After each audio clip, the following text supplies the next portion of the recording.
ఇజ్రాయేలు దేశపు స్త్రీ నయోమి, ఎలిమెలెకు అనే ఇద్దరు తమ యొక్క కుటుంబంతో కలిపి ఇజ్రాయెల్ దేశంలో నుండి మోయాబ్ దేశంలోకి వెళ్ళినట్టుగా మనం చూసాం. హల్లెలూయా.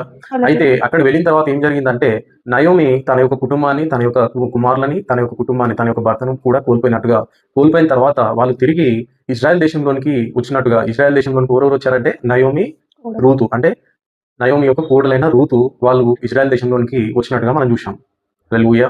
అయితే వచ్చిన తర్వాత ఏం జరిగింది అంటే విడిపించే వారి గురించి, సమీప బంధువులకు విమోచకుని గురించి అక్కడ రూతుకు నయోమి బోధించినట్టుగా ఆ యొక్క సమీప బంధువులకు విమోచకుడు ఎవరు అంటే అక్కడ బోయాజుగా మనం చూసాం. హల్లెలూయా. అయితే బోయాజు దేన్ని అంటే మన సమీప బంధువుడు విమోచకుని గురించి మనం చూసినప్పుడు పాత నిబంధన గ్రంథంలో మనం చూసినట్టయితే తను తాను అమ్ముకున్న వాడిని విడిపించటకు సమీప బంధువుడు విమోచకుడు కావాలి. అదేవిధంగా ఆ యొక్క సహోదరుడు తన యొక్క కులాన్ని అమ్ముకున్నట్టయితే ఆ యొక్క కులాన్ని విడిపించటకు కూడా సమీప బంధువుడు విమోచకుడు కావాలి. హల్లెలూయా. అయితే చనిపోయిన ఆ యొక్క వంశావళిని జీవింపజేయుటకు ఆ యొక్క చనిపోయిన సహోదరునికి కుమారుని ఇచ్చటకు కూడా సమీప బంధువుడు విమోచకుడు కావాలని మనం చూసాం. హల్లెలూయా.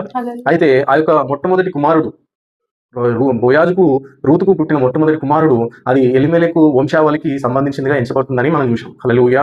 అయితే ఆ యొక్క మొదటి కుమారుడు ఏంటంటే ఆ యొక్క వంశావళిని జీవింపజేసి వాడైన మొట్టమొదటిగా పుట్టిన ఆ యొక్క కుమారుడు ఎలిమెలెకు యొక్క వంశావళిని జీవింపజేసి వాడైన ఆ యొక్క ఎలిమెలెకు సంబంధించిన ఆ యొక్క భూమి యొక్క హక్కులను తాను పొందుకొని ఆ యొక్క నెక్స్ట్ తరాలకు అందింపజేసి వాడైన. హల్లెలూయా. అర్థమవుతుందా? ఆ యొక్క వంశావళి ఎలిమెలెకు యొక్క వంశావళి అక్కడనే ఆగిపోకుండా దాన్ని కంటిన్యూ చేసేవాడై ఉంటుంది. అర్థమైందా?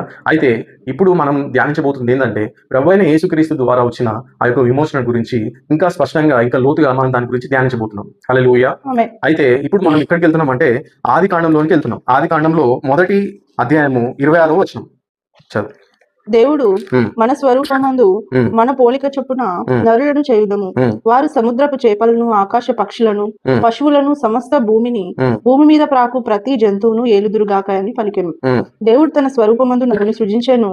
దేవుని స్వరూపమందు వారిని సృజించెను. స్త్రీని గాను పురుషుని గాను వారిని సృజించెను. దేవుడు వారిని ఆశీర్వదించెను. ఎట్లనగా మీరు ఫలించి అభివృద్ధి పొంది విస్తరించి భూమిని నిండించి దానిని లోబర్చుకొనుడి. సముద్రపు చేపలను ఆకాశ పక్షులను భూమి మీద ప్రాకు ప్రతి జీవిని ఏలుడని దేవుడు వారితో చెప్పాను. హల్లెలూయా. ఇక్కడ దేవుడు ఏం చేస్తుందంటే మన స్వరూపమందు మన పోలిక చొప్పున నరులను చేయుదుము. వారు సముద్ర చేపలను, ఆకాశ పక్షులను, పశువులను, సమస్త భూమి మీద ప్రాకు ప్రతి జంతువును ఏలుదుగాక అని పలికెను. దేవుడు వారిని ఆశీర్వదించెను. ఎట్లనగా మీరు ఫలించి అభివృద్ధి పొంది విస్తరించి భూమిని నిండించి దానిని లోబర్చుకొనుడి. సముద్ర చేపలను, ఆకాశ పక్షులను, భూమి మీద ప్రాకు ప్రతి జీవిని ఏలుడని దేవుడు వారితో చెప్పాను. ఏం చెప్పిండు దేవుడు? సముద్ర చేపలను, భూమిని అన్నిటిపైన దేవుడు అధికారం ఇచ్చిండు. హల్లెలూయా. ఎవరు సృష్టించిన భూమిని అంటే దేవుడు సృష్టించిన దేవుడు ఏం చేసిందంటే